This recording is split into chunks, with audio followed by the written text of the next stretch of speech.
Muy buenas noches, estimados amigos que siempre han estado pendientes de nuestro programa. Queremos darles en esta hora la bienvenida a los que ya se están conectando. Muchas gracias porque siempre tienen ese privilegio de seguir nuestras publicaciones, nuestras noticias. Agradecerles desde ya por esa oportunidad que nos dan de llegar hasta su hogar, donde quiera que se encuentren. Saludos a nuestros hermanos dentro y fuera de nuestro territorio, como también a todos los amigos en general. En esta oportunidad tenemos el privilegio que Dios nos ha concedido de tener como invitado al pastor Mario Vega, un pastor que ejerce un alto trabajo dentro de la gracia de Dios, dentro de la obra pastoral, y que ha sido también el guía espiritual de centenares de personas que han llegado a conocer la palabra de Dios por medio de sus predicaciones, tanto dentro de la congregación como también por medio de cualquier medio radial o televisivo que ha llevado esa señal hasta donde quiera que ha estado la persona, ha escuchado ese mensaje y ha podido también convertir sus vidas. Adelante, Pastor Mario Vega, es un privilegio tenerlo a usted y en este momento le damos la cordial bienvenida. Muchas gracias por la invitación y en especial gracias a las personas que están ya siguiendo esta transmisión y estamos acá pues para servirles en lo que sea posible.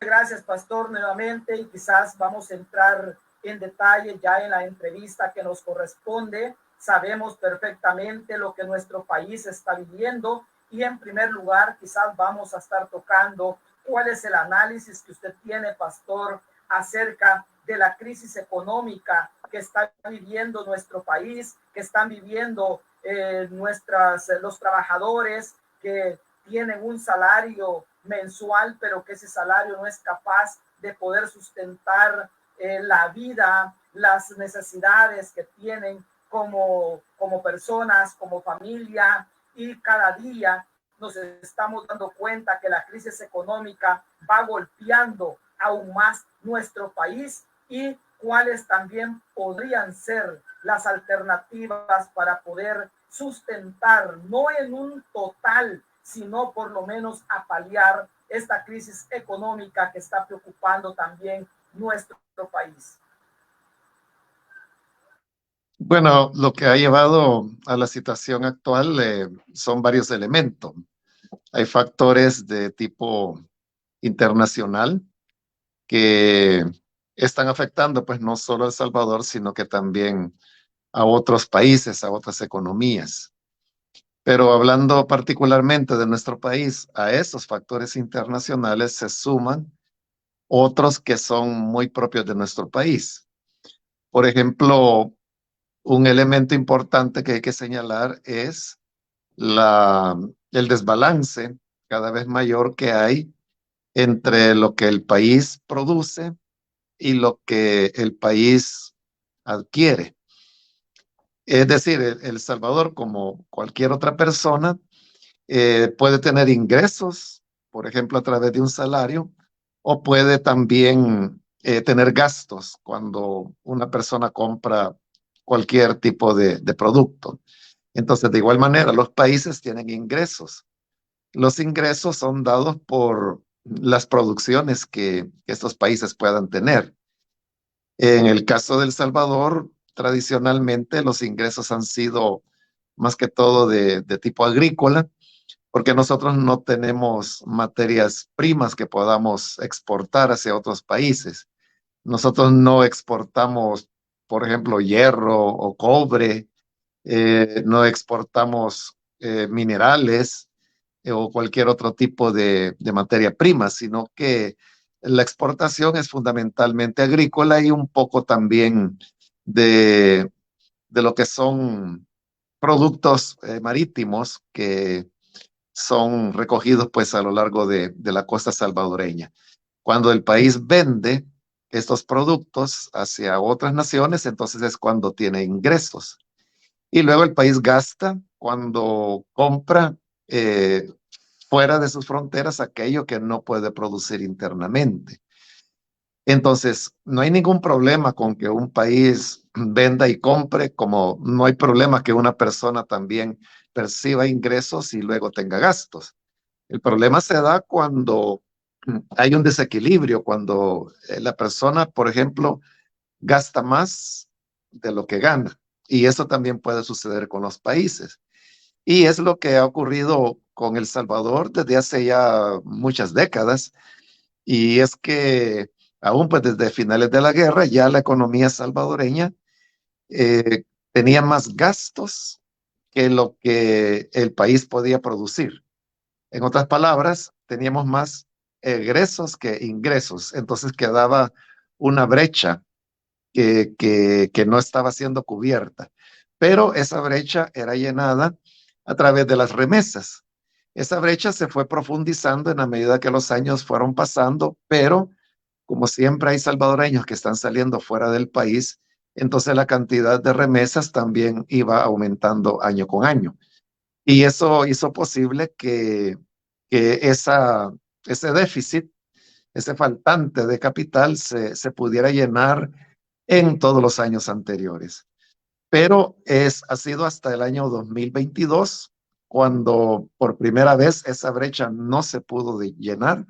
Es decir, lo que se percibió en concepto de remesas, que fueron más de 5.000 millones de dólares, ya no lograron cubrir con la brecha. ¿Por qué razón? Porque El Salvador continúa exportando, es decir, vendiendo los mismos productos tradicionales que ha vendido en el pasado. No es que El Salvador hoy esté vendiendo menos. Lo que ha ocurrido es que El Salvador está gastando más, tiene más consumo y por lo tanto los egresos han aumentado en tanto que los ingresos se mantienen en el mismo nivel. El problema es que, como expliqué, ese déficit, ese faltante, lo llenaban las remesas, pero 2022 fue el primer año en décadas en que las remesas no fueron suficientes, no solo por el hecho de que las remesas disminuyeron el año pasado, sino que además de eso, también el gasto ha aumentado. ¿Y en qué se está gastando más ahora? Pues uno de los elementos en el que más se está gastando, por ejemplo, es en el tema de el pago de la deuda externa que El Salvador ha ido adquiriendo. Recordemos que desde que comenzó la pandemia, El Salvador comenzó a adquirir nuevas deudas, deuda tras deuda tras deuda, y desde que asumió la nueva Asamblea Legislativa, casi en todas las semanas, o sea, no siempre, pero casi en todas las semanas y en casi todas las plenarias, hay aprobación de nuevos créditos, nueva deuda, es decir, El Salvador sigue gastando. Y hemos llegado ya al punto, como lo informaba, me parece que fue a principios de esta semana, uno de los principales rotativos del país, que El Salvador está pagando, está gastando más en pago de intereses de deuda que lo que invierte, por ejemplo, en todo lo que es la salud pública. Entonces, esta situación produce un desbalance, a eso se le llama el desbalance comercial. Y ese es un elemento que hace que las cosas se encarezcan, que las importaciones cada vez sean más caras, que los productos vayan hacia arriba. Y es una de las razones que, como digo, ya no tiene nada que ver con la guerra de Hungría, con el alza de los precios del petróleo, sino que ya tiene que ver con cuestiones puramente del país, de cómo se está manejando la economía nacional.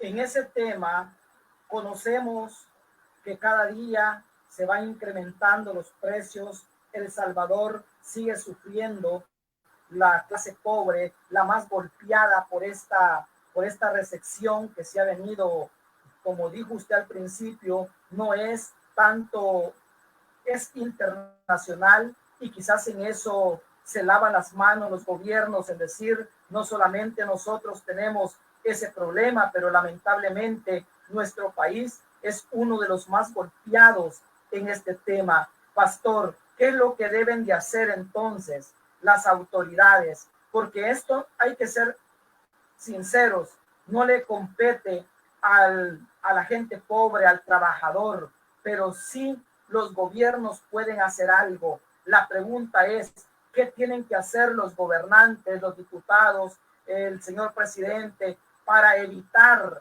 que el golpe sea menos en la economía y en el bolsillo de nuestra gente trabajadora? Sí, hay mucho que los gobiernos pueden hacer. Es igual que una persona. Si una persona dice, no me alcanza lo que yo gano, esa persona puede hacer algo para buscar una salida a su situación. Y fundamentalmente son dos cosas. Una, o esa persona comienza a gastar menos y se ajusta a su realidad, o buscar la forma de incrementar sus ingresos. Lo ideal sería que pudiera hacer las dos cosas al mismo tiempo, reducir los gastos y aumentar los ingresos. De esa manera logra equilibrar ese desbalance del cual hablábamos anteriormente. Entonces, esto que una persona puede hacer es exactamente lo mismo que los países pueden hacer. Por un lado, reducir gastos y por otro, tratar de aumentar los ingresos. ¿Cómo un gobierno puede reducir los gastos? Bueno, estas son recomendaciones que han venido siendo dadas desde hace años ya por organismos internacionales, como por ejemplo el Fondo Monetario Internacional, el Banco Mundial, que son entidades que prestan no a personas, no a empresas, sino que a países, a estados, y entre ellos El Salvador. Pero estas instituciones internacionales no prestan solo por prestar, sino que hay ciertas condiciones que ellos esperan que los países cumplan para que se les pueda otorgar esos créditos. Esa es la razón por la cual El Salvador ya tiene más de 3 años que no recibe, por ejemplo, ningún crédito de parte del Fondo Monetario Internacional, que son los créditos más amigables, diríamos, donde se pagan menos intereses y que permite que los países puedan salir de crisis internas como la que nosotros estamos viviendo. Pero ¿cuál es el problema? Porque El Salvador no recibe préstamos del Fondo Monetario Internacional y además de eso, no solo no los recibe, sino que sabemos de que diputados, el gobierno central se han expresado muy mal acerca del Fondo Monetario Internacional. ¿Pero por qué razón? Porque para poder hacerle préstamos, el Fondo Monetario Internacional pide que los países, por ejemplo, puedan garantizar ciertos elementos básicos, como una plena democracia, como una transparencia en el uso de esos fondos que le van a ser adjudicados, una planeación de la economía y también recomendaciones de cómo se puede lograr el balance económico del cual hablaba anteriormente. Dentro de esas recomendaciones pueden ir cosas como, por ejemplo, que un gobierno gaste menos en publicidad, que gaste menos en salarios y que eso lo invierta en educación, en medicamentos para la población. Pero precisamente estas cosas que estoy diciendo son las que el actual gobierno no le gusta escuchar. Tanto no le gusta escuchar que hasta el presente han pasado los años y no ha sido posible poder recibir un alivio desde estas entidades internacionales. Y lejos de tener un ahorro, lo que vemos es lo contrario, que cada vez se está contratando más personas para hacer más grande todavía el aparato del Estado cuando las recomendaciones son todo lo contrario. Cuando vemos que se están asignando millones de dólares, por ejemplo, y no solo desde el gobierno central, sino que en cada uno de los ministerios. Por ejemplo, el Ministerio de Salud también hace poco salió a luz a través de investigaciones periodísticas de que hoy es cuando está gastando en publicidad más que nunca en la historia reciente de El Salvador.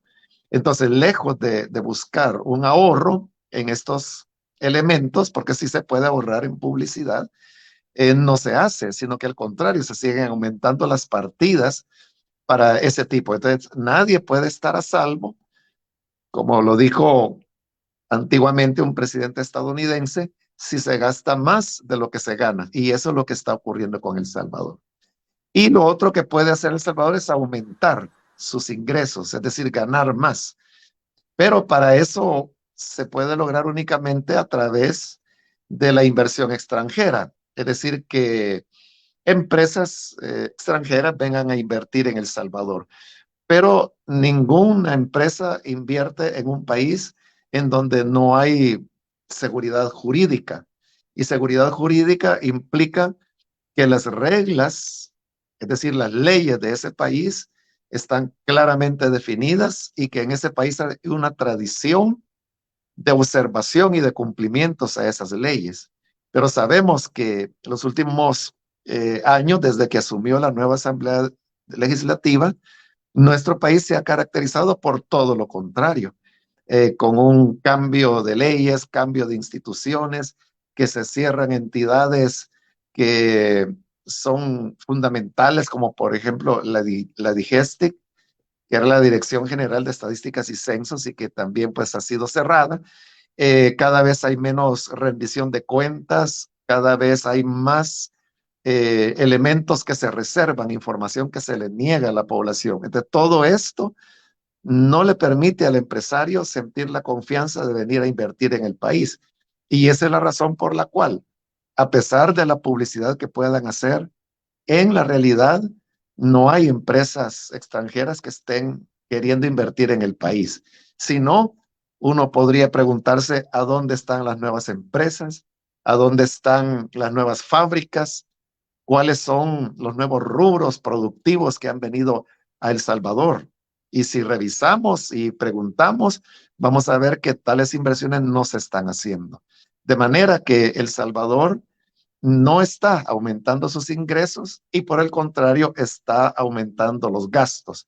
Y como dije, citando a ese presidente estadounidense, de que nadie está a salvo si gasta más de lo que gana. Eso exactamente es lo que está ocurriendo en El Salvador. Ahora, las personas podrían decir, bueno, pero a mí, ¿en qué me afecta de que si vienen o no vienen empresas, si invierten o no invierten, si el Fondo Monetario Internacional le da créditos a El Salvador o no? Yo qué sé de eso. Pero estos elementos que estoy mencionando y que tal vez pudiera ser que las personas no les dan importancia o no lo comprenden, se traduce en lo que hablábamos al principio.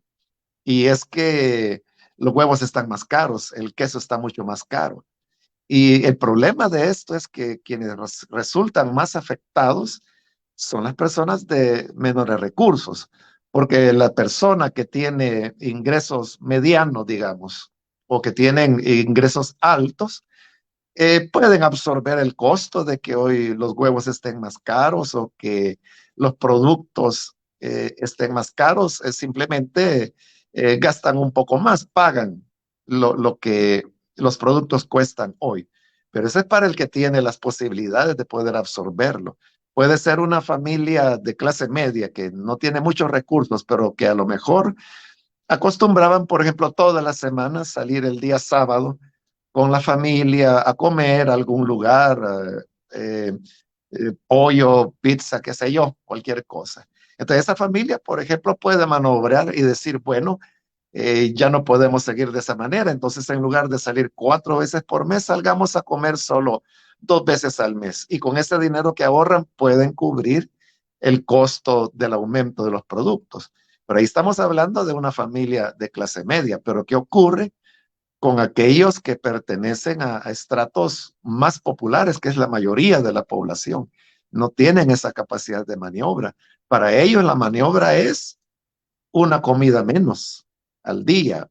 O puede ser simplemente que si antes comían 2 huevos, hoy solamente comen uno. O que si antes comían queso, pues hoy ya no lo compran. Pero eso es solamente el principio.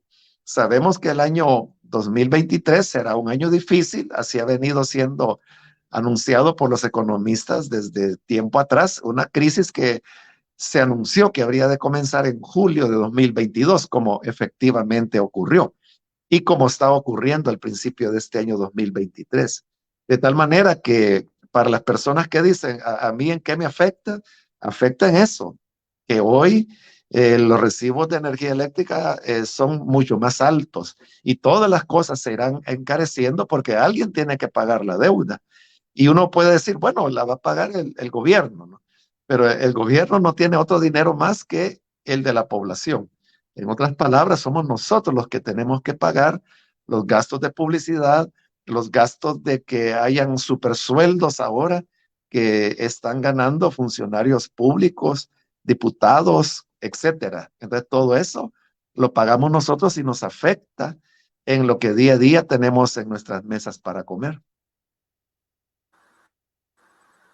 Entonces, pastor, podemos decir con propiedad para cerrar este tema de la economía, porque me interesa también pasar a dos temas más, que no existe el interés de parte del gobierno ni tampoco de parte de los señores diputados, que es por donde pasan todas las leyes, de trabajar directamente por el más pobre de este país.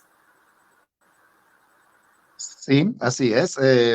Es no considerar las necesidades de las personas de menos recursos, porque el hecho de que por ejemplo, los hospitales no tengan medicamentos o que una persona que tiene una necesidad urgente, en urgencia, las citas están siendo dadas a un mes, mes y medio, y lo que no es urgencia son citas que pueden ser dadas a 6, 7, 8 meses, a veces hasta un año. ¿Y a qué se debe esto? A que no se está invirtiendo en lo que se debe invertir. El dato que di hace un momento, El Salvador está pagando más en intereses por deudas contraídas que lo que se gasta en la totalidad del presupuesto del Ministerio de Salud del país. Entonces, eso no puede ser, no podemos seguir de esa manera, porque entonces llegará un momento cuando el presupuesto, la mayor parte del presupuesto nacional del país estará dedicado a pago de deuda antes que a satisfacer y a dar servicios básicos y necesarios para la población. Ok, bien. Para cerrar este tema, pues es importante saludar también a nuestras personas, a nuestros seguidores que están pendientes de esta entrevista, pedirles también que compartan para poder llegar a más personas. Pastor, tengo también en la agenda el otro tema que es preocupante para aquellos que de una u otra forma creemos en la democracia y hemos luchado por la democracia a lo largo de la historia, otros en diferentes tiempos, pero han unido esfuerzos en la misma línea de ir de la mano por buscar la democracia de este país. Estamos a punto de iniciar una campaña electoral. Estamos en el año preelectoral, que se estará realizando el arranque de campaña y todos los demás candidatos que van a correr por X puestos, tanto alcaldes como diputados al Parlacen, diputados a la Asamblea Legislativa, pero el tema central lo vamos a enfocar en esta ocasión en una reelección. Quizás es el tema, la manzana de la discordia que muchas asociaciones ha venido a rebalsar, es la gota que ha rebalsado el vaso, si lo podemos decir así, para poder alzar la voz. Organizaciones internacionales también han puesto la mirada en El Salvador por este tema, que por primera vez un mandatario decide correr nuevamente por una candidatura cuando estamos conscientes que la Constitución de la República no lo permite, y tenemos que hablar con la seriedad del caso. No lo permite la ley, salvo por alguna sentencia de la sala, alguna mala interpretación de la sala que da el aval para una reelección.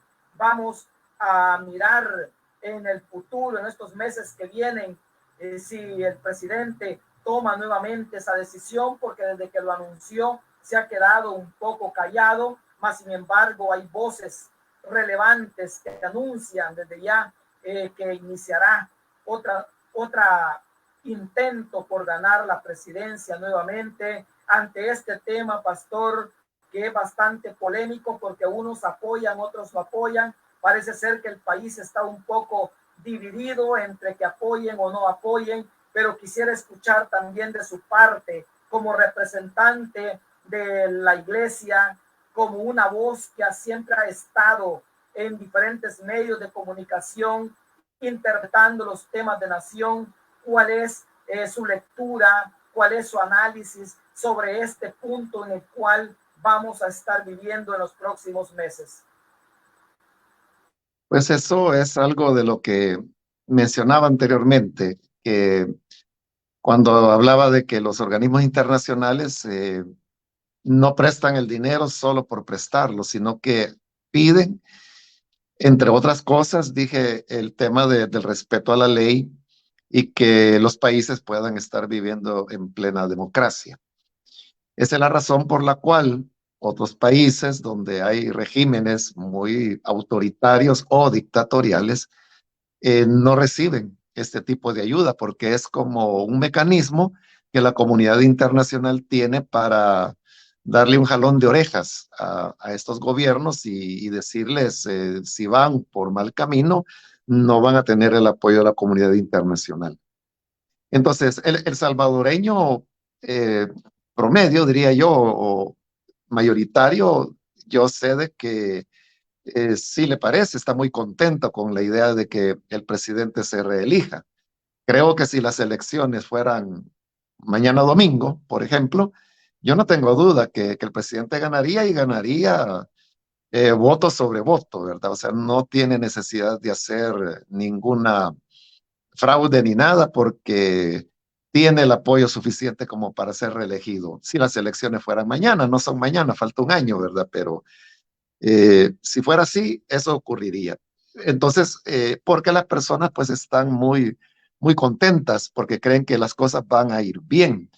Pero entonces basta con ver qué es lo que estamos viviendo en la actualidad, cómo es que se está comportando la economía. Y precisamente por cosas como esas, de pasar por encima de lo que la Constitución dice, se argumenta lo que se quiere argumentar, la Constitución es lo suficientemente clara. Hace una semana yo platicaba con una persona que me decía, eh, sería bueno, me decía, que se hiciera una reforma a la Constitución y donde quedara claramente establecido que no puede haber, por ejemplo, una reelección, entre otras cosas, ¿no? Pero entonces yo me podía pensar, ¿y qué más claro puede ser expresado como ya está expresado? Porque la Constitución dice claramente palabras como, por ejemplo, que un presidente no puede estar ni un día más, así lo dice la Constitución, ni un día más de cumplido el término establecido por la Constitución, que son 5 años. Y expresiones como, por ejemplo, que aquellos que promuevan o den publicidad al tema de la reelección presidencial van a perder sus derechos ciudadanos. O sea, más claro que eso, uno ya creo que no se puede redactar en otros términos. El problema con esto es de que continuamos entonces en el mismo estado donde la cooperación internacional se reduce o se condiciona, como ha ocurrido, por ejemplo, con la ayuda de los Estados Unidos en los últimos 2 años, o puede, el país pues es como una especie de sanción moral que recibe al no tener acceso a créditos. Y vuelvo a repetir, ese precio lo paga la población y la población más empobrecida. Y lo paga con falta de trabajo, salarios bajos, falta de una atención médica humana, con un modelo educativo donde la escuela está olvidada. Muchas escuelas, por ejemplo, todavía no se les ha pagado el bono del año 2022, ya estamos en el 2023 y todavía ese bono no ha comenzado a ser cancelado. Entonces, ¿quién paga las consecuencias? Son los niños, las niñas, las familias, los adultos mayores de las personas de menos recursos, que como repito, son los que la mayoría del país y los que salen más afectados. Entonces, el presidente podrá reelegirse y yo creo que si se lanza como candidato, creo que va a ganar. Tendría que ocurrir algo muy, muy fuerte en el año que queda para las elecciones para que él no se reeligiera. Pero entonces las personas tienen que reflexionar qué es lo que eso va a representar para ellos como familia, como personas, como trabajadores, como estudiantes. Esos niños y niñas que hoy tienen 7 años, dentro de 5 años más, ya van a tener 12 y los que hoy tienen 12 van a tener 17, ya van a tener que ir a la universidad. ¿Y cómo van a hacer con una universidad a la cual cada año se le ha venido recortando su presupuesto? Cada vez tienen menos inversión. Entonces, no es nada alegre el futuro que se está visualizando.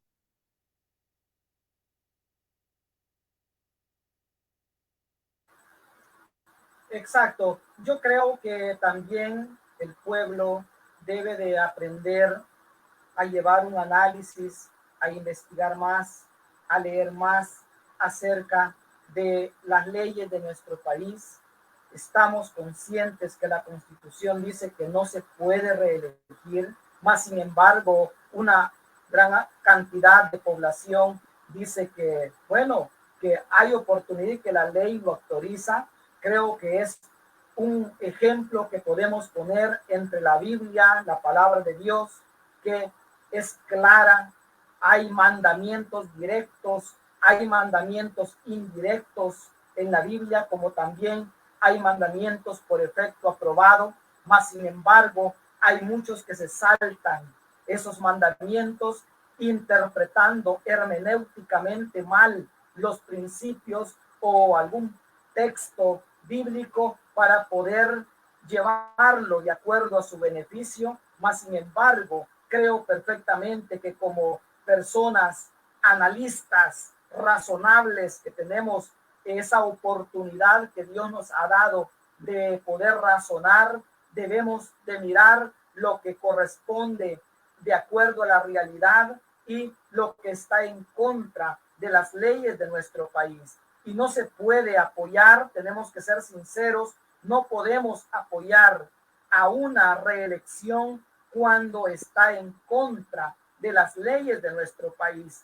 Tal vez no es que tengamos algo en contra del mandatario o de una persona. Simplemente, si nosotros comenzamos respetando la ley, entonces no podemos apoyar a ninguna persona que está en contra o va sobre las leyes de nuestro país. Ahora, la pregunta para ir cerrando este tema, porque me interesa pasar a la última propuesta que han hecho del régimen de excepción que se ha expandido 30 días más, pero necesito también aterrizar en este tema, pastor. ¿Cuáles serán las consecuencias que va a vivir nuestro país al reelegir al presidente actual? Bueno, con relación al tema de la seguridad, eh, creo que es una de los mayores logros que las personas reconocen al presidente de haber desmantelado las pandillas y de haberlos puestos en prisión. Entonces, es obvio de que la tasa de homicidios se ha reducido drásticamente en nuestro país. Eso pues es una tendencia que ya venía y no solo en El Salvador, sino que es un fenómeno del Triángulo Norte de Centroamérica, es decir, de Guatemala, Honduras y El Salvador. Es una tendencia en los tres países a disminuir, entonces en El Salvador ya venía disminuyendo incluso antes del actual gobierno. Cuando este gobierno asume, reduce todavía un poco más y con el régimen de excepción, yo creo de que efectivamente los miembros de pandillas, colaboradores, simpatizantes, familiares de miembros de pandillas han sido detenidos bajo el régimen de excepción. Y eso es bueno desde el punto de vista de que se ha logrado desarticular las estructuras de las pandillas. Es obvio de que no tienen ya el control territorial que antes tenían, aunque sigue existiendo el delito de extorsión, según datos del mismo Gabinete de Seguridad del presidente, pero también se ha reducido. Existe, pero se ha reducido notablemente. Entonces, todo eso no es un problema. El problema es con las personas inocentes que han sido detenidas de manera arbitraria y que continúan siendo detenidas porque todavía continúan, ya no pues con la intensidad de los primeros meses del régimen de excepción, pero a un ritmo mucho más lento, pero se sigue capturando personas. Yo creo que ya miembros de pandillas o simpatizantes ya a mi criterio, pues, y por lo que uno observa en las comunidades, ya si quedan, son muy, muy pocos. Entonces, cada vez existe más el riesgo de que se esté capturando a personas inocentes, ya sea porque hubo una llamada anónima, tal vez de un enemigo, por enemistades que se dan en los barrios, en las comunidades. Pudiera ser pues de que le cae mal el vecino a alguien, entonces llama y dice, mire, esta persona es sospechosa, y la policía llega y no anda preguntando nada, ¿verdad? Sino que simplemente se lo lleva. Entonces el problema es con eso, con el número de personas inocentes. El mismo ministro de Justicia y Seguridad ha dicho públicamente de que calculan que entre un 2 a un 2,5% de las personas detenidas son inocentes. Él lo ha dicho, pero cuando uno hace ese traslape, ese cálculo de cuánto es el 2% de más de 60,000 personas que ellos argumentan estar detenidos, resulta que son más de 3,000. Pero sucede de que no hay que olvidar que también ya son, según el mismo ministro de Justicia y Seguridad, ya son más de 3,000 personas las liberadas por la misma razón, porque se mostró de que eran inocentes. Entonces solamente ahí ya tenemos 6,000. Esto viene a corroborar lo que muchos dijimos desde el principio, que eran miles de personas inocentes detenidas, y eso no fue una exageración, porque yo lo que estoy citando son declaraciones que públicamente ha hecho el ministro de Justicia y Seguridad. Estoy tomando sus palabras. Yo creo que los detenidos injustamente son más, pero me estoy ateniendo a lo que el ministro de Justicia y Seguridad del actual gobierno dice. Entonces, él mismo está entonces reconociendo que son miles de personas. Y ese es el elemento que hemos señalado, ¿no? Y luego, pues también una cosa importante es de que hay que individualizar la responsabilidad que cada persona tiene.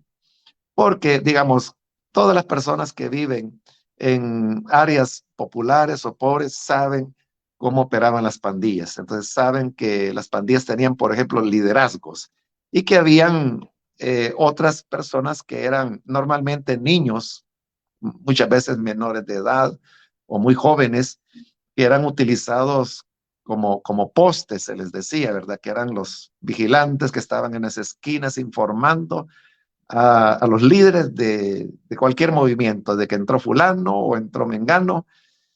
Entonces, pero las comunidades saben distinguir la diferencia entre esos menores de edad muchas veces que servían como postes y que eran parte de la estructura delictiva, aunque sea de una manera lejana, pero eran parte de la estructura, con aquellos que eran líderes. Entonces, la pregunta ¿es justo de que estos menores de edad, que al ser informantes de las pandillas se convirtieron en colaboradores, cayeron en el delito de asociaciones ilícitas? Ahí está claro de que se trata de ese tipo de delito.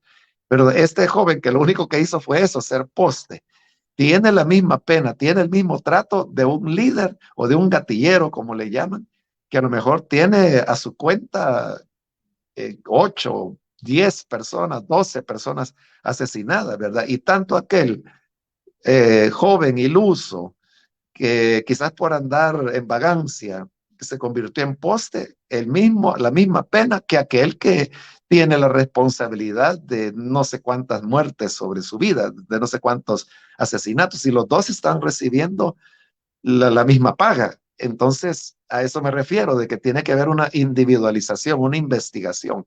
O sea, ¿quién ha cometido delitos que lo va a hacer acreedor a 20, 30, 40 años de prisión, o a veces, como ha sucedido con algunos casos escandalosos en nuestro país, de personas que han sido condenadas a 300, 400 años de prisión por la cantidad de delitos que han cometido?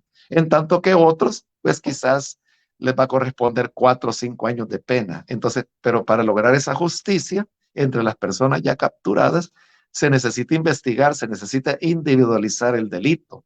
Mientras eso no se haga, incluso entre aquellos que han cometido delitos, como lo he explicado, no se les está tratando de manera equitativa o de manera justa. Entonces, esos son los aspectos que hay que mejorar hablando del tema del régimen de excepción. Bien, quizás es interesante cómo usted lo explica sobre este tema. La pregunta, quizás ya para ir finalizando este programa, porque el tiempo se nos está agotando. Hemos visto, pastor, en la Biblia cómo Dios quiso terminar con la maldad en la tierra, mandó un diluvio. De ese diluvio la intención era terminar con el mal, terminar con el pecado, terminar con todo lo que se llama maldad, porque la tierra estaba corrompida. Pero de ese diluvio hubieron 8 personas, eran humanas obviamente, que quedaron para poder continuar multiplicando la tierra. Quiso también destruir, o destruyó, mejor dicho, a Sodoma y Gomorra con la intención de destruir la maldad que allí había, pero vemos que aún así no se pudo. Ahora la pregunta es, ¿considera usted que este es el fin de las pandillas en El Salvador? ¿Podremos decir que se va a terminar con este cáncer que ha venido dañando? Porque tenemos que estar conscientes que la pandilla ha causado mucho daño, y de eso no lo vamos a negar. Y creo que nadie en el buen sentido va a defender un pandillero. Usted ha sido muy claro en decir, la voz se ha alzado por el mal uso del poder en contra de los inocentes. Lamentablemente, aunque no debería de haber pasado, porque ningún inocente debería de ser capturado por el Estado, porque se supone que para eso el Estado tiene una fiscalía robustecida para poder investigar y perseguir el delito. Mas, sin embargo, sucedió. Pero la pregunta es, ¿será este el fin de las pandillas en El Salvador, pastor? Sí. Bueno, lo que usted señalaba sobre esos ejemplos, relatos de la Biblia, como el diluvio o la destrucción de Sodoma y Gomorra, es importante porque nosotros sabemos que Dios es un juez. Así lo presenta la Biblia, como el juez del universo. Pero no solo como juez, sino que como un juez justo. Entonces, si uno piensa en el tema de la justicia, inevitablemente uno tiene que volverse a las escrituras y volverse a Dios para poder entender cómo era que Dios actuaba.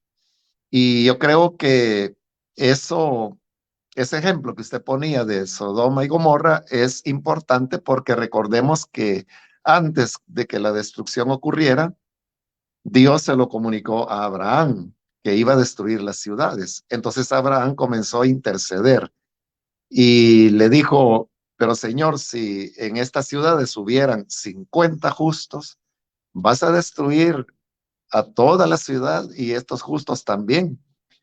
Entonces Dios dijo, no, no, al contrario, dijo, si hubieran tan solo 50 justos, por esos 50 justos voy a perdonar a toda la ciudad, porque nunca iba a suceder que el juez del universo, el único que es justo, condenara al inocente junto al culpable. Pero Abraham sospechó de que quizás no habían los 50 justos. Entonces comenzó un regateo con Dios. Fue bajando la cantidad y si solo hubieran 45 justos y si solo hubieran 40 justos, Bueno, y así fue regateando Abraham hasta que llegó a 5. Y le dijo a Dios, si tan solo hubiera 5 personas justas, ¿los destruirías juntamente con la ciudad? Y Dios respondió y dijo, si tan solo hubieran 5 justos, no voy a destruir a esos inocentes, sino que además no destruiría a la ciudad, los perdonaría a todos por esos 5 justos. Entonces, esa es la verdadera justicia, donde Dios no sacrifica, como se dice popularmente, justos por pecadores. Nunca Dios va a tomar por culpable al inocente. Y como digo, ese es el modelo de la Biblia de la auténtica justicia. Entonces uno no puede justificar de decir, bueno, digamos que son 10,000 los inocentes capturados, pero hay 50,000 culpables. Pero eso no es hacer justicia. Justicia sería que los culpables guarden prisión y se les establezca la pena que su delito merece conforme a la ley y que las personas que son inocentes puedan continuar gozando de su libertad porque son inocentes, ¿no? También usted mencionaba anteriormente de algunos pasajes de la Biblia que algunas personas usan tratando de justificar todos los abusos que las autoridades puedan hacer. Y uno de esos pasajes, creo yo, que es el más usado, mal usado, es el de Romanos capítulo 13, donde la escritura dice, sujétense a las autoridades superiores porque no hay autoridad sino las establecidas por Dios.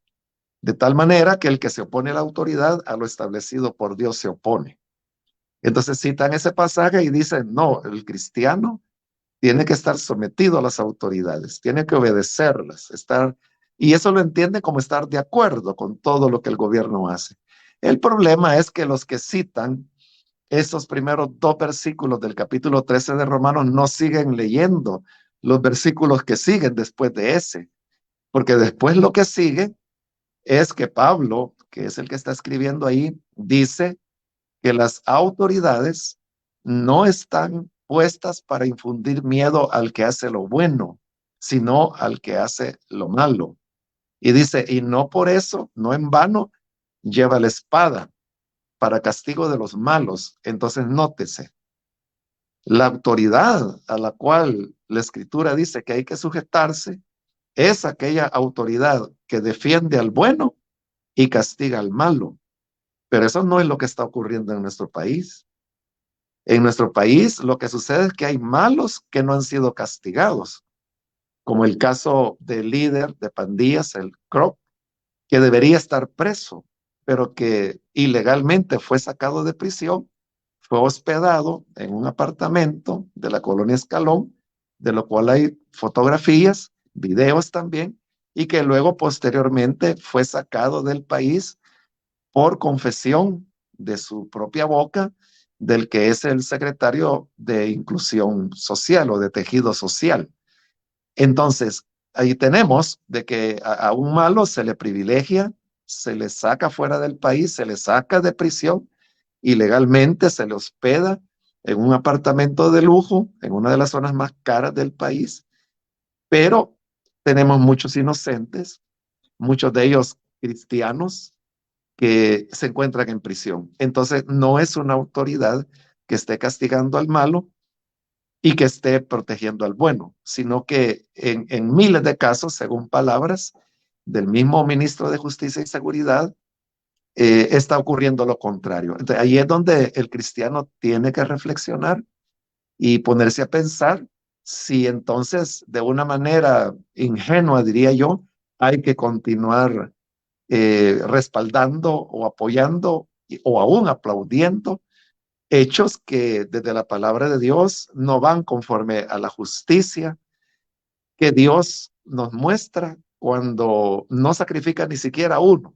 Para terminar la historia de Sodoma y de Gomorra, resultó que no había ni 5 justos, resultó que solo había uno, que era Lot, el sobrino de Abraham. Entonces Dios lo que hizo es que a ese único justo lo sacó de la ciudad y destruyó al resto. Pero ahí tenemos una evidencia de que castigando al mal, Dios no quiso sacrificar ni uno, ni un justo, sino que lo libró. Entonces esa es la auténtica justicia. Ahora, yendo a la segunda parte de su pregunta, que era sobre que si este es el final de las pandillas. No lo sé, yo no sé si este es el final de las estructuras, conocidas pues como pandillas. No sé si se van a reorganizar o si ya no lo van a hacer. Pero de lo que sí estoy seguro es de que no es el final de la violencia en nuestro país, porque la violencia no fue producida por la mente oscura de dirigentes de pandillas que dijeron vamos a matar o vamos a extorsionar. No fueron ellos los que inventaron la violencia. La violencia surge como resultado de las condiciones de marginación y de exclusión que las personas viven. Con esto no quiero decir, como muchos interpretan mal, que todas las personas pobres se van a volcar a la violencia. Por eso estoy aclarando, nunca hemos dicho tal cosa. Porque hay personas que viven en situaciones de pobreza desesperantes y que nunca van a cometer un delito, gracias a Dios por ellos. Pero el problema es de que no todas las personas son iguales. Hay personas que ante esas situaciones de marginación y exclusión reaccionan violentamente como una manera de ganar respeto y de poder recuperar la autoestima que tienen como personas y entonces recurren a la violencia. Mientras no se resuelvan esas condiciones económicas que son las que producen la violencia, violencia siempre la habrá, haya régimen de excepción o no, hayan o no hayan estructuras de pandillas. Las pandillas podrán desaparecer. Recordemos que las pandillas tienen unos 35 años aproximadamente de existir en nuestro país. Antes no las habían, no las hubo, pero habían otras expresiones de violencia, como por ejemplo la violencia política, la violencia de las organizaciones armadas. Esa violencia cambió a la violencia de las pandillas cuando terminó la violencia de la guerra. Entonces, si hoy, si dijéramos, este es el final de las pandillas como estructura, pudiera ser, como digo, yo no lo sé, pero aceptemos, digamos, démosle el beneficio de la duda y digamos, se acabaron las pandillas, ya no van a volver a ver en El Salvador. Entonces la violencia se va a manifestar de maneras diferentes y de hecho ya lo está haciendo. En el informe que dio el Gabinete de Seguridad, estoy hablando del Gabinete de Seguridad del presidente Bukele, ¿verdad?, que dieron sobre el año 2022, donde casi todo el año fue de régimen de excepción, están reportando miles, no tengo en este momento a mano los datos, pero el día de mañana saldrá publicado en uno de los periódicos principales del país un artículo mío donde precisamente recojo esos datos. Entonces, el Gabinete de Seguridad del presidente Bukele está hablando que en el 2022 hubo miles de casos de violencia, de amenazas, de hurtos, de violaciones, de estupro, de violencia intrafamiliar y de feminicidios, que incluso pues eso ha sido reconocido por el mismo presidente, de que los feminicidios son una crisis en la actualidad. Entonces, esas ya no son estructuras de pandillas, pero vemos que la violencia continúa.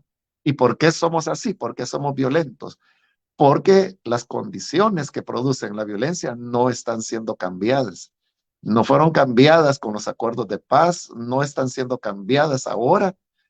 Actualmente, para mí, el gobierno actual tiene una oportunidad única, porque, repito, yo sí creo que las estructuras de pandillas han sido desarticuladas. Entonces, hoy es el momento que se debería aprovechar para ir a las comunidades, para ir a los barrios y cambiar las condiciones económicas que ahí se viven para que no haya un nuevo surgimiento de violencia. Pero lo que estamos viendo es de que la violencia continúa, repito, por datos dados por el mismo Gabinete de Seguridad del presidente Bukele. Entonces, significa que la violencia continúa, continuará. Entonces, si las pandillas, este es su final o no, repito, no lo sé, pero sí estoy seguro que la violencia no va a parar, va a manifestarse de otras formas, como ya lo hizo el año pasado, 2022, y lo está haciendo en el año presente, porque el problema de los feminicidios acaba de ser reconocido hace menos de una semana por el mismo presidente. Entonces, estamos viendo nuevas manifestaciones de violencia. Si se harán peores o mejores o menos graves que las de pandillas, no lo sabemos. Pero el problema de la violencia no se va a resolver hasta que se atiendan las razones que la producen. Y lastimosamente, hasta hoy en día, no vemos que se esté haciendo nada por resolver esas condiciones.